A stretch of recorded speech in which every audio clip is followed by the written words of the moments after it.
Hi കൂട്ടുകാരെ, പുതിയൊരു വീഡിയോയിലേക്ക് എല്ലാവർക്കും സ്വാഗതം. അങ്ങനെ ഇന്ദ്രൻ പറയണേ, എൻ്റെ അമ്മയുടെ റൂം പരിശോധിച്ചിട്ട് മതി ഞങ്ങളുടെ റൂം പരിശോധിക്കരുത്.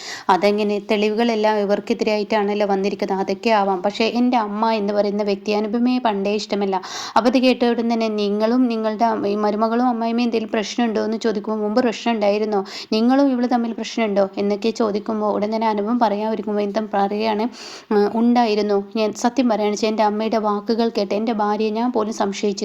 അത് സത്യം തന്നെ. അവൾക്കെതിരെ പല പ്രശ്നങ്ങളും ഞങ്ങൾ ഉണ്ടാക്കിയിട്ടുണ്ട്. എന്നിട്ട് ഞാൻ ഇവിടെ നിന്നും ഞാൻ ഡിവേഴ്സ് വരെ എത്തിയതാണ്. ഞങ്ങൾ ഡിവേഴ്സ് ആവുന്ന അന്നാണ് ഞങ്ങൾ വീണ്ടും യോജിച്ചത്.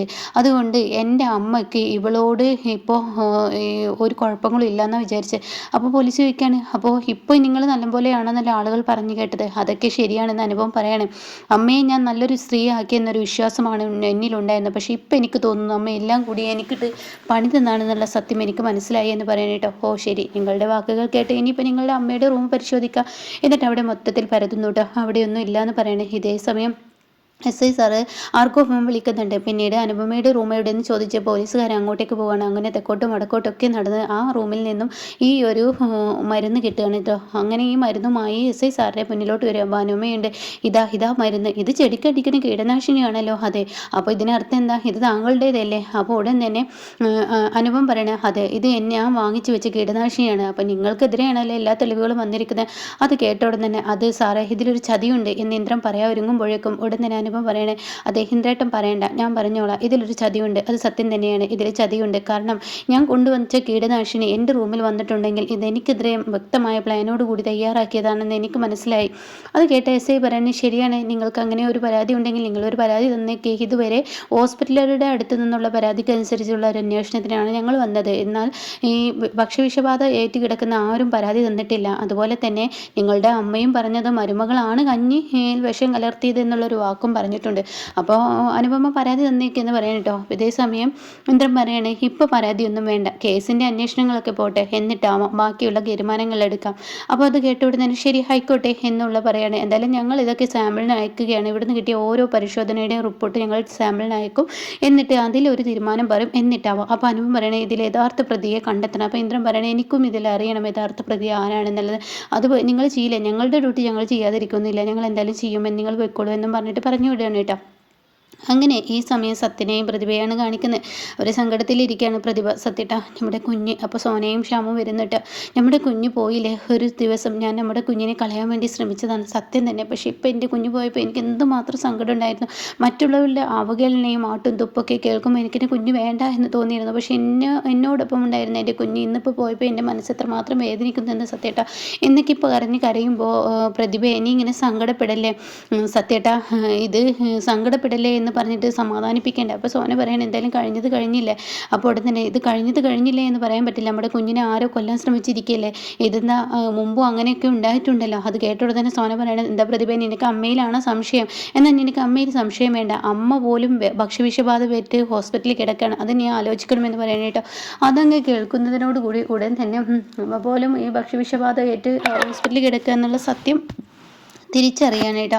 പിന്നീട് ഇന്ദ്രൻ്റെ ഫോണ് വരികയാണ്. ഇന്ദ്രൻ്റെ ഫോണ് ഇങ്ങനെ വരുന്ന സമയത്ത് ദേഷ്യത്തോടു കൂടി ശ്യാമ പറയുന്നത്, നീ വാക്കുകൾ വളച്ചൊടിക്കേണ്ട സോനെ, നിൻ്റെ ഈ വാക്കുകൾ വളച്ചൊടിക്കുന്ന നിൻ്റെ ഈ സ്വഭാവം നിർത്ത്. ഇവിടെ ഇപ്പോൾ വേറെ അല്ല, ഞാനിപ്പോൾ വാക്കുകൾ വളച്ചൊടിച്ചൊന്നുമില്ല. സത്യത്തിൽ ഈ കീടനാശിനി ഇവരുടെ വയറ്റിൽ ചെന്നത് അനുചേച്ചിയല്ല അവിടെ കീടനാശിനി കൊണ്ടുവന്ന് വെച്ചത്. അപ്പോൾ പിന്നെ എൻ്റെ അമ്മയെ എങ്ങനെ പറയും എന്നൊക്കെ പറഞ്ഞ് സോന അവിടെ സംസാരിക്കുകയാണ്. ഇതേ സമയം ശ്യാമ ഫോൺ എടുക്കാൻ എടുക്കുമ്പോൾ ഉടൻ തന്നെ ഇന്ദ്രേട്ടൻ്റെ ഫോണാന്ന് പറയുമ്പോൾ സ്പീക്കറിലിട്ട് സംസാരിച്ചാൽ മതിയെന്ന് സോന പറയണേ. അപ്പോൾ ശ്യാമിനോട് സത്യനെ ആയിക്കോട്ടെ എന്ന് പറയണേ. അങ്ങനെ എന്തുണ്ട് വിശേഷങ്ങൾ, പ്രതിഭയ്ക്ക് കുഴപ്പമൊന്നുമില്ലല്ലോ, അമ്മയ്ക്ക് എങ്ങനെയുണ്ട്, അമ്മയെ ICU നിന്ന് മാറ്റിയോ, സത്യൻ്റെ വിവരം എന്താണ്, ആർക്കും ടെൻഷൻ ഇല്ലല്ലോ. അപ്പോൾ പ്രതിഭയ്ക്ക് കുഞ്ഞു പോയതിൻ്റെ ടെൻഷനുണ്ട്, അതുണ്ടാവും, അത് ആരും ഒന്നും പറഞ്ഞിട്ട് കാര്യമില്ല. പക്ഷേ അതൊക്കെ തരണം ചെയ്തേ പറ്റുള്ളൂ, പോകാനുള്ളത് പോയി, ഇനി മറ്റുള്ളവർക്ക് ജീവിച്ചല്ലേ പറ്റുള്ളൂ. അതുകൊണ്ട് പ്രതിഭയോട് സമാധാനപ്പെടാൻ പറയും എന്നൊക്കെ പറയുമ്പോൾ പ്രതിഭ കരയുന്നുണ്ട് കേട്ടോ. അപ്പോൾ ഈ സമയം ശ്യാമ ചോദിക്കുക, എന്തായി അവിടുത്തെ തെളിവെടുപ്പുകൾ? അത് പറയാൻ തന്നെയാണ് ഞാൻ വിളിച്ചത്. മറ്റുള്ളവർ പറഞ്ഞറിയുന്നതിനേക്കാൾ നല്ല ശ്യാമ ഞാൻ പറഞ്ഞറിയുന്നതല്ലേ, അപ്പോൾ അതുകൊണ്ട് ഞാൻ തന്നെ പറയാം. അതുകൊണ്ടാണ് ഞാൻ ഈ പറയുന്നത്. ഇവിടെ പരിശോധന നടത്തി, കിച്ചണിലോട്ട് പോയി, റൂമിലോട്ട് പോയി, കീടനാശിനി വെച്ചുകൊടുത്ത് പോയി, അവിടെ നിന്നും കീടനാശിനി കിട്ടിയില്ല. അമ്മയുടെ റൂം പരിശോധിച്ചു, പിന്നീട് കിട്ടിയത് അനുപമയുടെ റൂമിൽ നിന്നാണ്. അത് കേൾക്കുന്ന ഈ പറയുന്ന സോനയ്ക്ക് ദേഷ്യം പിടിക്കുകയാണ്. അപ്പോൾ ഈ തെളിവുകളെല്ലാം ഇപ്പോൾ എനിക്കും അനുപമയ്ക്കെതിരെയാണ്. അതുകൊണ്ട് തന്നെ ആർക്കും സംശയിക്കാം, എന്നെയും അനുപമയും. പക്ഷേ ഞങ്ങൾ ഒരിക്കലും ഇത് ചെയ്തിട്ടില്ല. അപ്പോൾ ശ്യാമു പറയണത് എനിക്കറിയാം ഇന്ദ്രേട്ടാ, ആൻ്റിയിടത്തി അങ്ങനെ ഒന്നും ചെയ്യത്തില്ല എന്ന്. അപ്പോൾ എന്തായാലും ഇതിൻ്റെ പിറകിൽ കളിച്ചത് ഞാൻ സംശയിച്ച വ്യക്തി തന്നെയാണ്. അവരെന്നത് കളിച്ചത് മനഃപൂർവ്വം ഞങ്ങളെ ആരോ കുരുക്കിലാക്കാൻ നോക്കിയതാണ്. അതിൽ നീയും പ്രതിഭയും വീണു. അപ്പോൾ അതുകൊണ്ട് തന്നെ ഇത് പറയാനുള്ളത് പറഞ്ഞു. ബാക്കിയുള്ളവരോട് പറഞ്ഞിട്ട് അവരെന്താ അഭിപ്രായം പറയുന്നത് എന്നുള്ള വിവരം നീ എന്നോടൊന്ന് വിളിച്ച് പറയാമെന്ന് പറയുമ്പോൾ ശരി ആയിക്കോട്ടെ എന്നും പറഞ്ഞ് ഫോൺ കട്ട് ചെയ്യുന്നു കേട്ടോ. എന്നാൽ ഈ സമയം ഇന്ദ്രൻ ഇങ്ങനെ ചിന്തിച്ചിരിക്കുന്ന സമയത്ത് അങ്ങോട്ടേക്ക് അനുഭവം വരികയാണ്. അപ്പോൾ അനുഭവം ചോദിക്കുക, എന്താ ഇന്ദ്രേട്ട എത്ര വല്ലാതെ ചിന്തിക്കുന്നത്? ഞാൻ ശ്യാമിനെ വിളിച്ചതാണ്, കാര്യങ്ങളെല്ലാം അവരോട് പറയാൻ പറഞ്ഞു. അതെന്തായാലും നന്നായി. പോലീസുകാർ വിളിച്ച് വിവരങ്ങൾ പറയുന്നതിനേക്കാൾ നല്ല ഇന്ദ്രേട്ടൻ വിളിച്ച് വിവരം പറയുന്നേ നല്ലത്. അപ്പോൾ ഇന്ദ്രേട്ട ഇനി എന്താ തീരുമാനം? എന്തായാലും പോലീസുകാർ ആ ഒരു തെളിവുകൾ എടുത്തതിന് ശേഷം പിന്നീട് എല്ലാവരും കൂടി എൻ്റെ നേർക്ക് തന്നെയായിരിക്കും വിരൽ ചൂണ്ടുന്നത്. ഞാൻ തന്നെയായിരിക്കും ഇതിൽ പ്രതിയാവുക, അതെനിക്ക് ഉറപ്പാണ്. അങ്ങനെ നീയൊന്നും പ്രതിയാവില്ല. അങ്ങനെ നിനക്ക് പ്രതിയാവേണ്ടി വരികയാണെങ്കിൽ അവസാനത്തെ തെളിവ് ഞാൻ അങ്ങ് എടുക്കും. പോലീസുകാർ കൊണ്ടുവരുന്നതിനേക്കാൾ വലിയ തെളിവ് ഞാൻ എടുക്കും. അത് കേൾക്കുന്നതിനോടുകൂടി എന്താ ഇന്ദ്രേട്ടൻ പറഞ്ഞത്? അതെ, പേടിക്കണ്ട, തന്നെ എന്തായാലും പോലീസിനെ ഞാൻ വിട്ടുകൊടുക്കില്ല. അതെൻ്റെ ഉത്തരവാദിത്തമാണല്ലോ. എന്താ ഇന്ദ്രേട്ടൻ പറഞ്ഞത്? അതേടോ, താൻ പേടിക്കണ്ട, എൻ്റെ അടുത്ത് വലിയ തെളിവുകളുണ്ട്. ഇപ്പം എൻ്റെ അടുത്ത് കാണിച്ചു തരാനില്ല എന്ന് മാത്രം. അത് കേൾക്കുന്നതിനോടുകൂടി ഇന്ദ്രേട്ടൻ എന്താണ് ഈ പറയുന്നത്? ഏടോ, താൻ തൻ്റെ വീട്ടിലോട്ട് ഒരു ദിവസം പോയില്ലേ? താൻ വന്ന പിറ്റേന്ന് തൻ്റെ വീട്ടിലോട്ട് പോയില്ലേ? ആ സമയം ഞാൻ ഈ വീട്ടിൽ എല്ലായിടത്തും നമ്മളെ നിരീക്ഷിച്ചും കൊണ്ട് ക്യാമറ ഇരിപ്പുണ്ട്, CCTV. അത് ഞാൻ വെച്ചിട്ടുണ്ട്. പക്ഷേ എൻ്റെ മൊബൈലിലോട്ട് വിഷലൊന്നും ബാധിച്ചിട്ടില്ല. അത് കേൾക്കുന്നതിനോടുകൂടി ഉടൻ തന്നെ പറയണേ, അല്ലേ ഇന്ദ്രേട്ടാ, അന്ന് ആ ഗ്യാസ് തുറന്നിട്ടത് സംഭവത്തിൻ്റെ പേരിൽ അതിൽ ഞാൻ കുറ്റക്കാരിയല്ല. അതെടോ, അതെടുക്ക എടുക്കാം എന്ന് ഇന്ദ്രേട്ടാ, ഇന്ന് തന്നെ അതെടുക്കുക. എൻ്റെ നിരപരാധിത്വം തെളിയിക്കണം. എടോ, ഞാനൊന്ന് കുളിക്കട്ടെ, ഈ വേഷമൊക്കെ ഒന്ന് മാറട്ടെ, ഞാൻ അവനെ ചെന്ന് കണക്ട് ചെയ്യട്ടെ. അവനോട് ഞാൻ പറഞ്ഞതാണ് മൊബൈൽ കിട്ടുന്നില്ല. അപ്പം അവനാണെങ്കിൽ പെട്ടെന്ന് ചെന്നൈയിലോട്ട് പോയി. അതുകൊണ്ട് തന്നെ അതിനൊരു റിപ്ലൈ പിന്നീട് കിട്ടില്ല. എന്നാൽ അവനിപ്പോൾ നാട്ടിലെത്തിയിട്ടുണ്ട്. അതിൻ്റെ ദൃശ്യങ്ങൾ ഒന്നടക്കം എൻ്റെ കയ്യിലുണ്ടാവും. ഈ പേടിക്കണ്ടോ. തൻ്റെ ജന്മം കിട്ടിയതുപോലെ അത്രയും വലിയ സന്തോഷവതിയായിട്ടോ അനുപമ. അപ്പം എന്തായാലും CCTV ദൃശ്യം പുറത്തു വരാനിരിക്കുകയാണ്. സുശീല, ഹർഷ എന്നിവരുടെ മുഖമൂടി വലിച്ചു പുറത്തു വരികയാണ്. അങ്ങനെ ഈ സമയം അത് കേൾക്കുന്ന ഒത്തിരി സന്തോഷത്തോടു കൂടി ഇന്ദ്രേട്ടൻ വേഗം എന്ന് പറയണം കേട്ടോ. പിന്നീട് കാണിക്കുന്ന പോലീസുകാരനെ പഞ്ചായത്ത് പ്രസിഡന്റിനെയാണ് സുകുമാരി കാര്യങ്ങൾ ചെന്ന് പറഞ്ഞിരിക്കുകയാണ്. വാസന്തി പറയണേ, ഇനിയിപ്പോൾ ഇപ്പോഴത്തെ ഇലക്ഷന് സ്ഥാനാർത്ഥി ആരെന്ന് പറയാത്ത അവസ്ഥയിലോട്ടാണല്ലോ കാര്യങ്ങൾ പോകുന്നത്. എന്തായാലും ഇനിയിപ്പോൾ അത് അങ്ങനെ വിട്ടാൽ ശരിയാവത്തില്ല. അപ്പോൾ ഈ സമയം ഇത് കേട്ട ഉടനെ തന്നെ ഇന്ദ്രൻ എന്തായാലും ഇനിയിപ്പോൾ പോലീസിനെ ഞാൻ വിളിച്ചു നോക്കട്ടെ എന്ന് പറഞ്ഞിട്ട് പഞ്ചായത്ത് പ്രസിഡന്റ് വിളിക്കുകയാണ്. അങ്ങനെ SIക്ക് വിളിച്ചിട്ട് എന്താണ് കാര്യങ്ങൾ, ഈ സ്ഥാനാർത്ഥിയാവാൻ പോകുന്ന ഈ അനുപമ എന്ന് പറയുന്ന അവളാണല്ലോ, അതുകൊണ്ട് ഇപ്പോൾ എന്താണ് ആ വീട്ടിൽ നടക്കുന്നത്? അവിടെ വീട്ടിൽ എല്ലാവർക്കും ഭക്ഷ്യവിഷബാധ ഏറ്റിരിക്കുകയാണ്.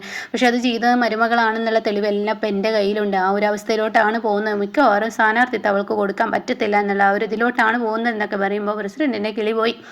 അങ്ങനെ സുകുമാരി പറഞ്ഞതിനേക്കാൾ വലിയ രൂക്ഷമാണ് ആ വീട്ടിൽ നടക്കുന്നത്. എന്തായാലും സ്ഥാനാർത്ഥി ഇനിയിപ്പോൾ ഈ പറയുന്ന പാർട്ടിക്ക് ഏതെന്ന് പറയാൻ പറ്റാത്തൊരവസ്ഥയിലാണല്ലോ.